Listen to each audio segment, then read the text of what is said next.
네, 연불리의 비밀노트 일요일 순서 시작하겠습니다. 자, 10월 첫째 주네요, 벌써. 증시 주요 일정 챙겨보겠습니다. 네, 9월 29일 월요일은 중국인 이제 단체 관광객 무비자 입국이 이제 본격적으로 시행이 되고요. 9월 30일은 미국의 8월 졸트 구인 이직 지수가 공개될 예정이고요. 미국에서 이제 전기차 세액 공제가 이제 종료될 예정입니다. 10월 1일은 미국의 9월 ISM 제조업 PMI 지수가 나오게 되고요. 한국은 9월달 수출 데이터가 나올 예정입니다. 10월 2일은 한국의 9월 소비자 물가 지수가 공개되고요. 10월 3일은 이제 한국 증시는 9일까지 휴장에 들어가게 되고, 미국은 이제 9월 고용 보고서 또 9월 ISM 서비스업 PMI 지표가 나오니까 참고하시면 좋겠습니다. 이런 연휴가 길 때가 가장 쉬기 좋으실 때 같습니다. 네. 무슨 계획 있으세요? 네, 어디 갑니다. 아, 네. 축하드립니다. 그동안 아닙니다, 저희가 아닙니다. 너무 괴롭혀드려가지고 아닙니다. 좀 쉴 때 푹 쉬셨으면 좋겠습니다. 네네네. 자, 이번 주에 또 주목할 증시 변수는 어떤 게 있을까요? 일단 제일 중요한 거는 이제 미국의 고용 보고서. 사실 이제 9월에 증시가 좀 강했던 게 아이러니하게 미국 고용 지표가 안 좋았거든요. 그게 이제 금리 인하를 거의 확정지어 버렸어요. 그래서 이번에 이제 고용 보고서가 또 어떻게 나올지 한번 지켜보시고, 한국 수출이 좀 최근에 분위기 또 나쁘지 않거든요. 그래서 수출 데이터 워낙 반도체가 좋은데 그 분위기를 이어갈지 한번 살펴보시고, 그 다음에 이제 정책적으로는 중국인 무비자 관광객이 이제 들어오게 되니까 확실히 이제 관광객이 늘어서 이게 기업들의 주가에 어떤 영향을 줄지 한번 지켜보시고, 그 다음에 이제 2차 전지한테는 좀 부정적이긴 하지만 이건 뭐 이미 결정이 됐기 때문에 날짜로 9월 30일 날 그 미국에서 이제 전기차 사면 7,500달러, 우리나라 돈으로 이제 1,000만 원 정도를 원래 보조금 주는데 이제 안 주게 되는 거죠. 그게 끝나고, 그 다음에 이제 긴 연휴가 들어가니까 아무래도 이제 이번 주에 그 좀 중반 정도 지나면 좀 시장이 좀 지지부진하면서 연휴 모드로 들어가지 않겠냐, 이렇게 생각하고 있습니다. 알겠습니다.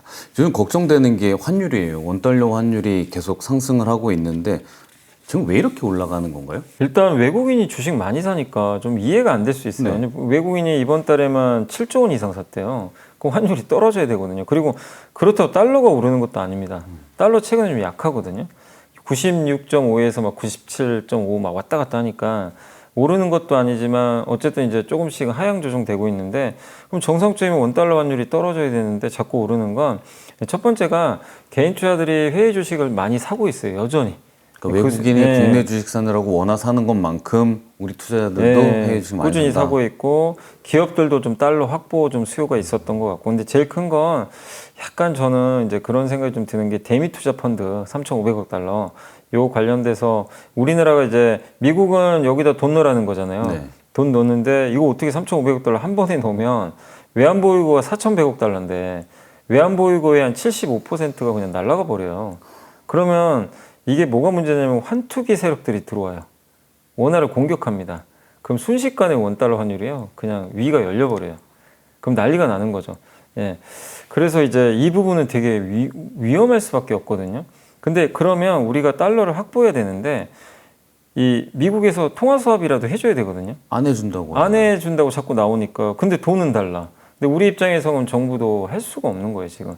근데 아직 이제 결론은 안 냈지만 연간 한 1,000억 달러 정도 이렇게 좀 아마 돈을 좀 지급을 해야 되는 것 같아요. 그러면 우리나라가 보통 1년에 대미 투자가 258억 달러 정도 된다고 하면, 한 보고서를 보니까 258억 달러를 1년 정도 이렇게 보통 투자를 한대요. 네. 항상 이렇게 하게 되는데, 지금 이 상태면 연간 1,000억 달러를 투자해야 되거든요. 거의 5배를 투자해야 돼. 한 4배 정도? 4배 정도의 이제 투자가 더 들어가는데, 그러면 이만큼의 통화 수합을 좀 해줘야 되거든요. 그렇죠. 요 정도만이라도 해줘야 되는데, 지금 미국에서는 아직 그런 얘기를 안 하고 있어요. 그래서 결국 이 부분에 대한 우려죠. 이게 안전판이 없는 상태에서 혹시 투자를 많이 하게 되면 이 환율에 대한, 그러니까 원화에 대한 가치가 좀 떨어지지 않겠냐. 이 부분이 1,400원 이상으로 올렸다. 그래서 저는 일부 좀 환투기 세력들이 좀 이걸 공격하고 있는 거 아닌가, 이 약점을 두고. 그래서 이걸 막는 방법은 빨리 합의해야죠.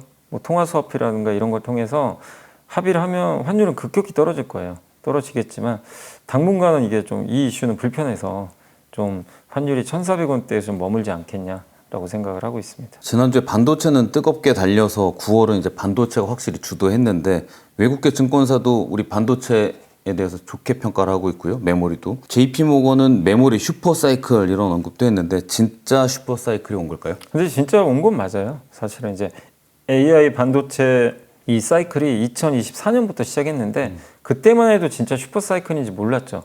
근데 이제 이번 달 들어와선 거의 좀 확실해진 게 범용 반도체까지 튀고 있어요. 그러니까 HBM만 좋았던 게 아니죠. 그래서 이 부분이 지금 27년까지 JP모건에 의하면 진행될 것 같다. 이렇게 좀 평가를 내렸고 특히 이제 메모리 전체 시장 규모도 기존 추정 대비 올렸고 내년에 HBM4가 나오는데 하이닉스가 60% 이상의 점유를 할 것 같고요. 삼성전자 마이크론은 한 40% 정도 이렇게 좀 미만의 점유율을 차지할 거라 그러는데 어쨌든 이제 하이닉스의 경쟁력은 여전히 우위에 있을 것 같다. 이런 내용입니다. 그리고 그동안 낸드가 되게 좀 부진했잖아요. 네. 낸드마저도 투자도 많이 못하고 근데 AI 때문에 우리 뭐 이렇게 컴퓨터에도 여러 가지 뭐 사진이나 동영상 저장할 때 낸드에다 저장하잖아요. 그렇죠. 근데 그 저장 수요가 AI 때문에 폭발하기 시작한 거죠. 예. 그래서 이게 또 공급도 부족하다 보니까 낸드까지 좋아지는 선순환 구조가 이어진다. 그래서 이 구조가 올해 끝나는 게 아니라 27년까지는 이어지기 때문에 4년 사이클. 사실 4년 사이클은 언제 한번 있었냐면 그 1999년도 후반에 그 IT 버블 터질 때 네. 그때 반도체 사이클이 4년 정도 갔어요. 그 후로는 대부분 2년 오르고 1년 빠지고 이런 사이클인데 근데 사실 그때랑 비슷하죠 지금. 그때 인터넷 투자할 그렇죠. 때 지금 AI 투자 거의 흡사하거든요. 그래서 지금 4년 이제 사이클을 지금 갖고 온 것 같고 그때도 슈퍼 사이클이었거든요 실제. 그래서 지금 슈퍼 사이클은 뭐 맞는 것 같고요. 그리고 목표 주가는 SK하이닉스를 46만 원으로 올렸고 삼성전자를 10만 원까지 드디어 10만 원 네, 이렇게 올렸으니까 참고하시면 되겠습니다. 그리고 삼성전자가 드디어 엔비디아에 HBM3 12단 예, 12단 예, 납품하게 됐다는 소식이 나오는데 좀 전에 목표 주가도 상향됐지만 10만 전자 가능하겠죠? 저는 뭐 가능하다고 보고 있고요. 예. 이거 납품하면 하는 것 자체는 실적에 큰 영향 안 주는 게 물량은 얼마 안 될 거예요. 이제 HBM4로 넘어가야 되기 때문에 다만 들어갔기 때문에 이제 신뢰가 회복된 거죠. 실력이 입증됐다. 네, 맞습니다. 늦었지만. 그동안은 어떻게 보면 맨날 거짓말하는 그런 상황밖에 안 되고 거의 한 2년 동안 거짓말한 맞아요. 것처럼 네, 보였잖아요. 왜 안 됐거든요. 계속 안 되니까.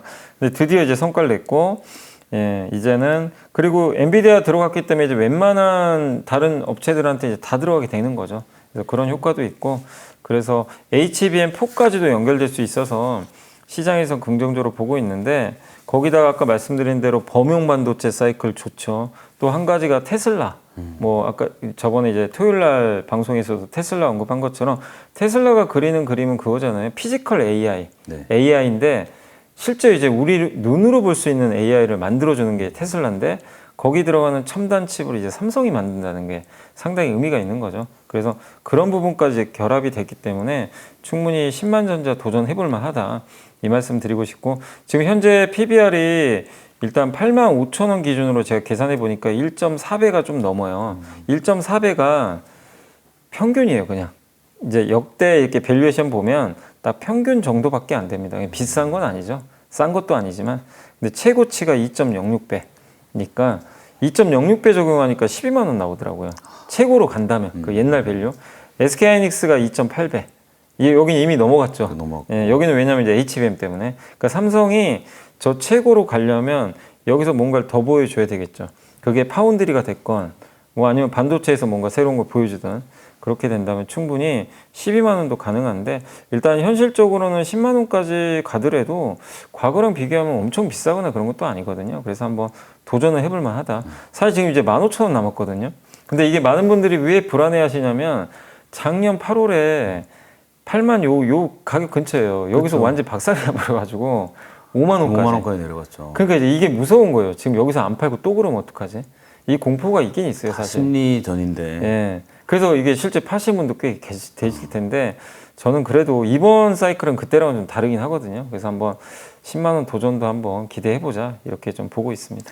삼성전자만을 놓고 보면 그 한계치에 대한 걱정이 있겠지만 예. 제가 또 궁금한 거는 야구에 보면 이제 뭐 트라이앵글 시스템이라 그래서 경쟁하는 두 선수가 한 명이 잘하면 왜 나는 잘 안 되고 상대에 따라 움직이는데 SK 하이닉스와 삼성전자의 두 주가는 앞으로 어떤 그래프가 될 것 같으세요? 같이 갈지 하나가 올라가면 하나가 빠지는 이런 그림이 될지. 옛날에는 그냥 삼성이 큰형님이고 그 다음에 이제 하이닉스는 약간 이제 동생이죠. 그래서 그냥 같이 갔어요. 가면 같이 가고 빠지면 같이 빠지고 그런 상황인데 HBM 나오고 바뀌었죠. 네. 그 완전히 역방향으로 간 거죠. 그래서 지금도 엔비디아에 이거 삼성 들어간 날 하이닉스 빠져버렸습니다. 네, 왜냐면 경지 이제는 한마디로 서로 같은 길을 좀 약간 안 가는 그런 모습인데, 근데 지금 사이클은 좀 혼재되어 있는 게 범용 사이클은 하이닉스도 수혜 받거든요. 같이 가는 그림이고 이제 HBM은 경쟁해야 되니까 그 부분은 좀 서로 다를 수 있는데, 근데 또 삼성전자는 파운드리하고 하이닉스 안 하잖아요. 그러니까 그냥 이제 옛날처럼 HBM을 독주할 때는 서로 반대로 갔지만 지금은 같은 방향으로 갈 수도 있고 어떨 때는 삼성 혼자 갈 수도 있고 약간 이제 엇박자가 날 수도 있고 같이 갈 수도 있기 때문에 이제는 저는 그냥 하이닉스 하실 분들은 하이닉스에 집중하셔도 되고 삼성은 하이닉스 신경 쓰지 말고 삼성 자체의 모멘텀을 보고 투자해야지 뭐 이쪽 저쪽 이렇게 저는 구분할 필요는 없다 이렇게 생각합니다. 알겠습니다. 자, 유엔 총회에서 이재명 대통령하고 세계 최대 자산운용사 블랙록이죠. 레리 핑크 회장이 만났고 한국에 수십조 투자를 한다 이런 약속을 했다는데 이게 실현 가능성이 있는 얘기인가요? 일단 MOU는 맺은 것 같더라고요. 그래서 물론 이제 강제성은 없지만 레리 핑크 CEO 접견해서 대규모 투자하겠다 수십조 원 정도 이렇게 논의는 했다고 합니다. 그래서 여기 투자는 대부분 AI가 되지 않겠냐 이렇게 보고 있고, 근데 이제 이미 블랙록 같은 경우는 우리나라 대기업들 지분 굉장히 많이 갖고 있어요. 삼성전자도 지분 5%나 갖고 있거든요. 그러니까 주요 은행주들 뭐 지분 5% 이상 갖고 있는 게 정말 많습니다. 그러니까 한국에 이미 자본시장에 투입을 해놨어요. 해놨는데 이제 이거를 인프라 투자를 좀 해달라는 거죠. 근데 우리나라도 지금 트럼프 대통령처럼 지금 하잖아요. 이제 돈이 필요해요. AI 투자도 해야 되고 인프라 건설도 해야 되고 경기 살려야 되니까. 근데 우리나라 돈만으로는 부족하니까 이제 자금 유치하자는 거죠. 그래서 이번에 유엔 총회에서도 그 세일즈를 좀 한 것 같더라고요. 해외 자본 유치하려고. 그래서 이런 건 되게 좀 저는 잘하고 있다고 생각을 해요. 그래서 이게 또 외국계 기업들이 투자를 해주거나 이러면 원화가 안정화됩니다. 왜냐하면 이제 한국으로 돈이 들어오니까. 이건 환율에도 되게 좋은 이슈예요. 그리고 또 반가운 소식 중에 하나가 마이크로소프트가 울산에 수조 원대 AI 데이터 센터 건립 타진하고 있다. 이런 뉴스도 나왔는데 SK랑 아마존이 하기로 했잖아요. 네. 근데 거기서 아마존이 원래 이게 7조 사업인데 아마존이 5조나 되거든요, 자금을. 굉장히 이제 아마존이 돈 들여서 지금 하는 사업인데 마이크로소프트가 울산 지금 시청을 방문을 해서 논의를 좀 했대요, 실제. 그럼 마이크로소프트가 돈을 많이 대겠죠. SK도 울산 아니었나요? 맞아요. 그 울산이 인기네. 울산이 왜냐면 거기 산업단지 많잖아요. 거기 현대차 공장도 있고 그리고 바다니까 데이터 센터는 물이 많이 냉각. 예, 냉각이 정말 중요합니다. 입지가 되게 좋대요, 거기가. 그래서 여기를 아시아의 데이터 센터 허브로 한번 만들어 보자. 우리나라 입장에서는 되게 좋죠. 돈도 들어오고 또 한국에 뭐 메모리 반도체 세계적인 기업 2개나 있잖아요. 그렇죠. 예. 그 전기도 제대로 공급. 그 또 특히 이제 울산이나 이런 쪽은 LNG 발전하고요. 원전이 원전도 많아요. 있고. 예. 그러니까 전력 걱정을 굳이 할 필요 없는 지역이죠, 어떻게 보면. 그래서 또 울산에 또 해상풍력 단지도 만들고 이제 하는 걸로 알고 있어서 여러 면에서 입지가 좋아서 이런 이제 뭐 이벤트들은 한국 경제에도 저는 상당히 좋지 않겠냐 이렇게 보고 있습니다. 울산이 원래도 이 재정이 튼튼한 지자체인데다가 네. 더 발전하겠는데요. 네, 그럴 가능성이 있는 것 같습니다. 자, 네이버 주가가 이번에 막 올라갔는데 이 두나무하고 포괄적 주식 교환 추진한다는 보도가 있었어요. 근데 이제 해명 공시가 확정된 거 없다. 네, 아니다가 아니라 확정된 게 없다라고 하는 바람에 맞구나 뭐 이런 네. 이제 인식들이 생긴 것 같은데 그래서 주가가 많이 올라간 거죠. 이 뉴스 나오고 네이버가 9% 정도 올랐다가요. 갑자기 한 4%까지 밀리더라고요. 이거 아닌 거 아닌가? 왜냐하면 그 두나무 측에서는 약간 좀 부정적인 약간 보도가 나왔어요. 근데 이제 네이버가 공시를 낸 거예요. 공시 내용 그대로입니다. 원래 아니면 사실 무근이라고 해야 돼요. 그렇죠. 근데 확정된 게 없다는 거는 검토하고 있다는 얘기예요. 공시가 아주 무서운 것 같아요. 맞아요. 말 한마디를 거짓말할 네. 수가 없으니까. 그래서 이 기사는 사실일 가능성이 굉장히 높습니다. 그래서 여기 나온 내용은 아마 진행 중에 있는데 아직 최종 결정까지는 안 됐으니까 안 될 수도 있어요, 사실. 근데 일단은 논의는 좀 돼가고 있는 거고 핵심은 뭐냐면 네이버 밑에 네이버가 75% 지분 갖고 있는 네이버 파이낸셜이 있어요. 네. 금융사죠. 여기에 미래에셋증권도 지분 투자를 한 걸로 아는데 근데 이 네이버 파이낸셜이 어떻게 보면 이 업비트 운영사인 두나무를 100% 자회사로 두는 거예요. 합병이 아니라요? 네, 합병 아닙니다. 수직 계열하는 거예요. 그러면 이제 두나무 최대 주주는 네이버 파이낸셜 주주가 돼요. 지분을 바꿔가는 거예요. 그렇게 되는 이제 구조입니다. 그런데 결론은 뭐냐면 합병 효과랑 똑같죠. 왜냐면 맨 밑에 두나무는 100% 지분으로 그렇죠. 네이버 파이낸셜. 근데 지분이 좀 희석되겠죠. 네이버가 갖고 있는 네이버 파이낸셜 지분 자체는 아마 50%까지 떨어질 텐데 그래도 두나무가 1년에 연간 한 1조를 번대요. 1조인데 절반의 지분율이면 5천억을 가져가게 돼요. 근데 한번 우리가 단순 계산 해보자고요. 5천억인데 네이버 PER이 한 20배 되거든요. 20배 계산하면 10조 원의 가치가 생겨요. 갑자기 10조 원이 들어오고요. 근데 30배를 주면 15조, 뭐 40배 줄 수도 있고 이제 PER 얼마 주냐에 따라 다른데 그래서 계산을 해보니까 결국 네이버 시총이 지금 40조거든요. 여기서 10조에서 15조 원 계산하면 업사이드가 25%에서 35% 정도. 그러니까 30만 원 넘는다는 얘기죠, 주가가. 이게 이제 진짜로 확정이 되면 근데 여기서 끝날 문제가 아니라 두나무는 업비트를 갖고 있잖아요. 네. 업비트는 코인 그 거래소죠. 네네. 여기를 이용해서 스테이블 코인을 사업을 할 수가 있어요. 그런 목적이 많이 굉장히 가미가 강해요. 돼 있는 네. 거죠. 그래서 스테이블 코인 사업을 하게 되면 네이버는 카드 회사 아니지만 이 쇼핑 사업도 하고 있고 되게 그 결제 서비스 같은 거 많이 하잖아요. 네이버 페이로 결제도 많이 그렇죠. 하시고 근데 그럴 때 그걸 줘요. 카드 수수료 이런 게 많이 나가요. 근데 스테이블 코인으로 결제를 많이 하죠. 수수료가 확 줄어듭니다. 이 비용이 만만치가 않아요.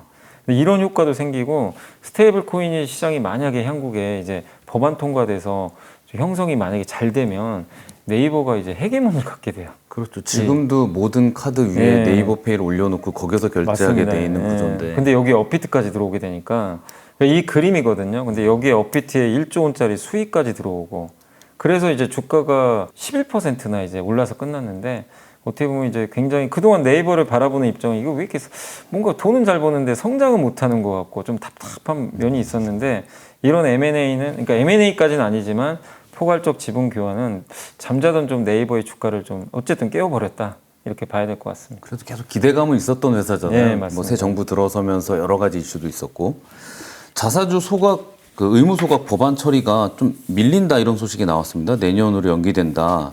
그리고 이렇게 되면 그것 때문에 기대가 컸던 증권주나 지주사 쪽은 조금 영향을 받을 거고. 근데 최근에 이 상장 기업들이 교환 사채를 많이 발행한다. 이게 자사주 소각 법안 통과되기 전에 현금을 확보하기 위한 꼼수다. 이런 설명이 있는데 조금 어렵거든요. 이 설명을 좀 부탁드리겠습니다. 그러니까 자기 주식을 회사가 사면 주주 돈이거든요. 근데 보통 미국은 그냥 소각해버려요. 태우죠. 그럼 뭐죠? 주식수가 주니까 주가에 좋죠, 당연히. 예. 근데 우리나라는 그러지 않아요. 그게 의무적인 게 아니라 자사주를 사서 소각 목적으로 사는 경우도 공시를 하는데 사서 이걸 가지고 있다가 경영권 방어도 해요. 그러니까 갖고 있다가 외부 우호지분한테 넘겨줘요. 그럼 M&A 만약에 어디서 적대적 M&A 하려고 하면 내 우군을 자사주를 줘가지고 이걸 이제 방어할 수가 있거든요. 그래서 의결권이 생겨요. 이럴 때 흔히 백기사라 그러죠. 네. 그래서 그렇게 자사주 마법을 부리는데 그건 주주 가치엔 좋진 않아요. 왜 우리가 투자한 자사주를 왜 대주주 경영권 방어하는 데 쓰냐 이거예요. 그걸 소각을 해야지. 이제 그런 이제 상황이다 보니까 근데 그런 게 법적으로 문제될 건 없었어요. 그동안은. 그리고 또 한 가지가 자사주를 가지고 이제 어떤 A라는 회사가 이제 이 회사가 돈이 필요해요. 근데 자사주는 어쨌든 이것도 현금할 수 있는 그렇죠. 거잖아요. 근데 이걸 가지고 돈을 이제 필요로 하는 곳에다가 이 지분을 자사주를 넘겨요. 그럼 저기서 이 자사주만큼의 돈을 주겠죠. 아, 그 자사주를 담보로 돈을 빌려가는 맞아요. 거죠? 그게 교환사채입니다. 아, 근데 이제 교환사채를 발행을 하는 순간 주식 유통 물량이 늘겠죠. 저기서 가져가는 거잖아요. 자사주는 유통 주식에서 원래 빼거든요. 원래 유통이 안 돼야 돼요. 근데 부활하는 거예요, 다시. 아. 저기 넘겨주는 순간 저기서 팔아버리면. 원래 이제 받아가는 세력이요. 그 입장에서 개월수가 있어요. 몇 개월에 한 번씩 그 지분을 매각할 수가 있어요. 일정 기간 지난 후에. 그럼 이게 현금화가 되니까 주식수가 늘 거 아니에요. 시장에 나오는 물량이 많아지게 그래서 되는 보통 이제 교환사채 발행하면 악재인데 근데 호재는 뭐냐면 교환사채를 발행할 때 이게 회사가 근데 지금 막 성장을 해야 돼요. 막 공장도 증설해야 되고 이런 게 필요한 게 있단 말이에요. 그것 때문에 하는 거는 그렇게 또 큰 악재는 아니에요. 주주들도 이해합니다. 아, 돈 필요한데 뭐 유상자보단 낫거든요. 교환사채를 발행하는 네. 유상자는 이제 주주 가치가 또 굉장히 희석되니까 근데 교환사채를 발행해가지고 하면 어쨌든 이제 이 돈 가지고 공장도 짓고 하는 거니까 오히려 주가 급등하는 경우도 있어요. 그러니까 그 자사주가 교환사채로 발행한 채권의 담보물이 되는 네, 거죠. 갖고 담보물이에요. 가기 전에는. 네, 맞습니다. 그러면은 주가가 많이 올라가면 돈 빌려준 입장에서는 땡큐겠네요. 그죠. 그래서 보통은 현재가보다 높게 발행해요. 보통 그렇게 발행을 합니다. 그래서 돈을 네. 모아오고. 근데 그거를 뭐 빚을 갚는다거나 좀 목적이 애매할 때가 있다고 하더라고요. 그런 경우에는 이제 주가가 그래서 지금 최근에 보면 일부 기업들이요 갑자기 교환사채가 막 쏟아져요 지금. 그래서 이제 이 시장에서는 꼼수 부리는 거 아니냐. 자사주 소각 의무 보관 통과 전인데 이제 좀 이해가 되는 것 같아요. 이거 의무적으로 소각하기 전에 이 자사주 이거를 이렇게 활용해서 돈 그럼 확보하자. 교환사채 담보물이 된 자사주를 의무적으로 소각하라고 할 수가 없잖아요. 왜냐하면 네, 그죠. 이미 빌려간 돈 네. 갚을 때 이걸 줘야 되는데. 맞아요. 그건 빠질 가능성이 높잖아요. 그러니까 이제 통과 전에 미리 좀 해놓자. 그러니까 자사주에다가 불편한 뭐 거예요. 걸어놓는 거예요. 그래서 이거는 주주 가치에도 좀 역행할 수밖에 없고 그러니까 목적이 명확하면 돼요. 뭐 공장 짓겠다 뭐 이런 식으로는 상관없는데 그게 아니고 그래서 이번에 문매를 맞은 기업이 KCC입니다. KCC가 자사주 활용 방안을 발표했어요. 뭐라고 했냐면 전체 주식수 대비 3.9% 그러니까 자사주를 소각하고 이건 좋죠. 네. 근데 9.9%를 교환사채 발행한대요. 근데 이게 목적이 좀 애매해요. 어디다 쓰겠다는지가 명확하지가 않고 근데 왜 불만이냐면 이 KCC가 삼성물산 주식을 3.3조나 갖고 있어요. 근데 주주분들 입장에서는 이게 도움이 안 되는 자산이에요. 이거 갖고 있어봐야 배당을요 삼성물산이 배당 많이 안 주거든요.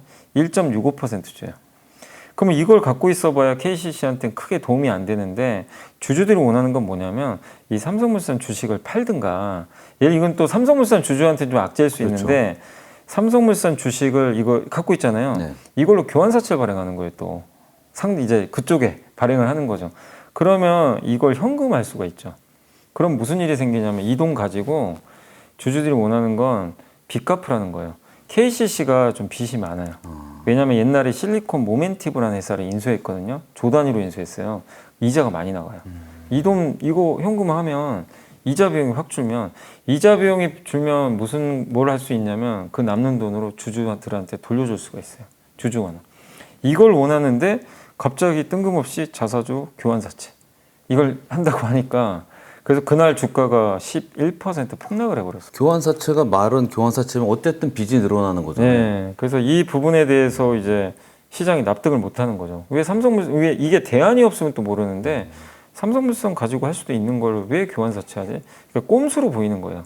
그래서 이거는 이 명백한 주주가치 훼손이 좀 될 수 있기 때문에 지금 정부 정책과도 안 맞거든요, 이게. 그렇죠. 그래서 지금 좀 상당히 비난을 받고 있는 그런 상황입니다. 자, 긴 연휴를 앞두고 시장은 좀 차분한 모습인데 다음 주도 계속 좀 차분하겠죠? 예, 뭐 그럴 가능성이 높은데 이제 고민은 아마 그걸 거예요.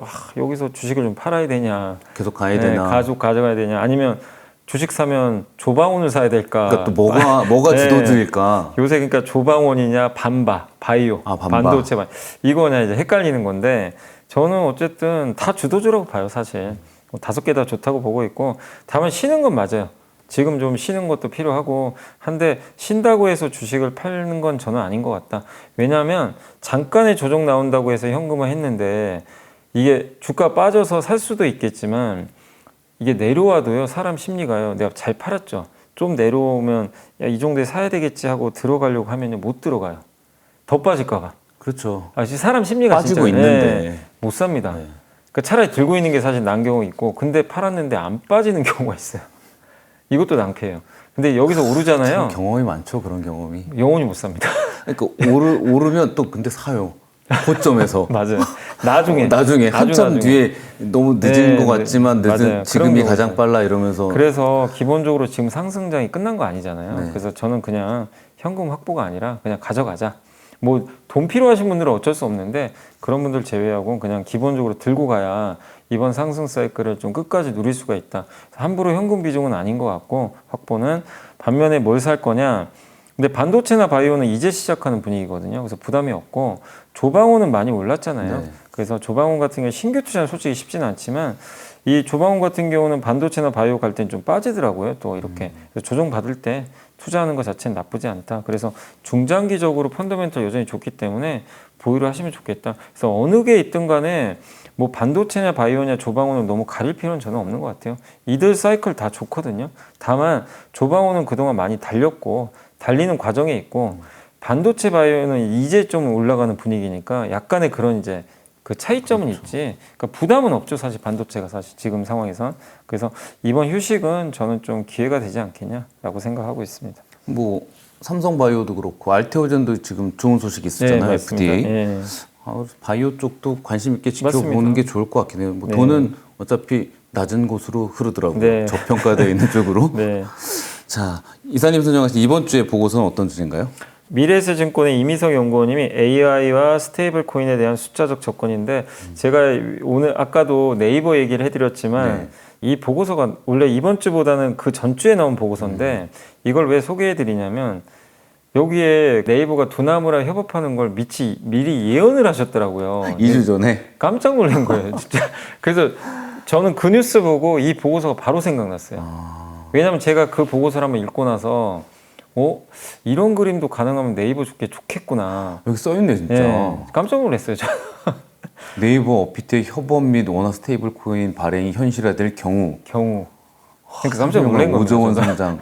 그러니까 이분도 보통 분은 아닌 거죠. 이분이 누구시라고요? 미래에셋증권의 이미석 연구원님. 예. 네. 그러니까 네이버, 카카오 모두 다 이제 AI 도입을 통해서 지금 사실 네이버, 카카오 고민이 그거예요. 이제 자꾸 체류 시간이 줄어들어요. 이걸 늘려야 되거든요. 근데 이번에 사실 카카오 막 업데이트하고 하면 난리 났죠. 뭐 반응이 별로 안 좋더라고요. 근데 사실 그것도 고민은 뭐냐면 체류 시간 늘리고 싶은데 근데 어쨌든 지금 좀 반응은 안 좋지만 그러다 보니까 지금 이제 AI 경쟁하는 기업들 뭐 미국의 빅테크랑 사실 이제 경쟁했을 때 이게 좀 될까 하는 그런 의구심도 좀 있는 거잖아요. 근데 이걸 늘리기 위해서 지금 노력들을 많이 하는데 그래도 네이버 같은 경우는 AI 기반으로 해가지고 특히 이게 쇼핑몰 같은데 이런 것들을 좀 적용해서 지금 조금씩은 좋은 효과를 내고 있고 그리고 지금 이런 걸 얘기하셨더라고요. AI가 이제 활성화되면서 이게 스테이블 코인하고 또 연결될 수도 있는 그림이 뭐냐면 AI 에이전트가 하는 것 중에 하나가 비서잖아요. 네. 그러니까 이런 거예요. 내가 어떤 거를 정기적으로 쇼핑할 때 항상 뭐 쿠팡 들어가나 네이버 들어가서 결제하죠. 네. 내가 고르고 그것도 사실 시간 걸리잖아요. 좀 귀찮기도 하고 이거 하는데 시간 좀 오래 걸리는데 현대인들은 이런 것도 하기 싫어요, 솔직히. 근데 이거를 그냥 에이전트에 맡겨요. 미리 정기 명령을 결제를. 세팅을 해놓는 거예요. 그 시기가 이미 오고 있대요. 그래서 이게 앞으로 보편화될 거고 맡기면 이 AI 에이전트가 내가 명령 드린 거를 찾아서 알아서 쇼핑몰을 찾아다녀요. 제 돈을 AI가 알아서 쓴다는 네, 얘기죠? 쓰는 거예요. 결제까지. 근데 결제를 스테이블 코인으로 하는 거죠. 그러니까. 그 시기가 올 수 있다는 거예요. 그러니까 진짜 세상이 바뀌는 거예요. 저 보안 좀 잘 해주셨으면 맞습니다. 좋겠어요. 보안이 자꾸 문제인 뚫리고 이거 불안해서. 근데 이런 걸 하려면 AI 에이전트 능력을 제대로 갖춘 상위 업체가 당연히 점유율을 좀 높여갈 텐데 국내는 네이버랑 쿠팡이 아마 독점하지 않겠냐. 이쪽에 경쟁이 워낙 뛰어난 업체들이니까 그래서 네이버를 좀 좋게 보시고 계시고 아까 말씀하신 대로 스테이블 코인 사업에 대해서도 좀 긍정적으로 평가를 내렸고 네이버와 업비트가 5대5로 이 사업을 배분할 경우에는 이 스테이블 코인 사업이 2030년까지 연간 3천억 정도 벌 수 있는 사업이래요. 그럼 1,500억씩 가져가게 되겠죠. 그리고 네이버 파이낸셜 얘기가 여기도 나옵니다. 지급 수수료가 절감될 거다. 아까 예. 말씀하신. 그래서 여기서 비용 절감되는 게 1,500억. 그럼 3천억 효과가 생겨요. 여기서도. 버는 거 1,500, 절감 1,500. 1,500. 이렇게 되는 거죠. 그러니까 이게 네이버한테는 이번 그림이 아까 제가 기사 설명드린 거랑 이 보고서를 결합해 보시면 좀 더 선명해질 수가 있어요. 지금 당장 뭔가가 있는 건 아니에요. 왜냐면 아직 법안도 통과 안 됐지만 근데 투자를 잘 하시려면 이거 가지고 이제 여기서 집중적으로 공부를 하셔가지고 미래를 일단 본인이 그려봐야 돼요. 이 네이버랑 업비트가 두나무가 협업해서 어떤 식으로 전개가 될 거고 스테이블 코인 시장이 어떻게 되고 AI 에이전트가 어떤 식으로 쇼핑을 해줄 거며 그 결제를 스테이블 코인이 할지 안 할지 모르지만 좀 지켜봐야 되겠지만 모든 게 다 그렇게 바뀌어버릴 가능성이 높은데 그 중심에 있는 기업이 뭐가 되냐. 여기서 이제 언급한 거는 좀 네이버가 되지 않겠냐. 이런 얘기가 있어서 한번 네이버 공부도 해보시고 또 한 가지가 카페24 얘기도 있는데 유튜브 쇼핑 이제 연계해주는 회사예요. 유튜브에서 이 인플루언서가 광고 같은 걸 하거든요. 자기 이제 채널 밑에다 그렇죠. 상품 팔 때 그거 해주는 회사가 카페24입니다. 근데 이 시장도 계속 커진다고 지금 여기 적혀 있거든요. 그래서 카페24에 대해서도 좀 긍정적인 의견이니까 한번 이 보고서 참고해 보시면 좋을 것 같습니다. 인기 유튜브 채널 밑에 상품 붙어 있는 그 광고 맞아요. 그거 이제 클릭하면 라인이 이렇게 이거구나. 연동되는 거죠. 네. 아니, 저희는 아직 그걸 달질 않아서 네. 안 해봤는데 알겠습니다. 근데 뭐 공부를 해보라고 하시는데 저희가 임희석 연구원님의 자료를 읽고 믿느냐 마느냐의 문제인 것 같습니다. 저희가 이분보다 공부를 더 잘할 수는 없을 것 같고 네, 네. 좀 잘 찬찬히 한번 읽어보겠습니다. 오늘 연불리의 비밀노트 여기서 마치겠습니다. 감사합니다.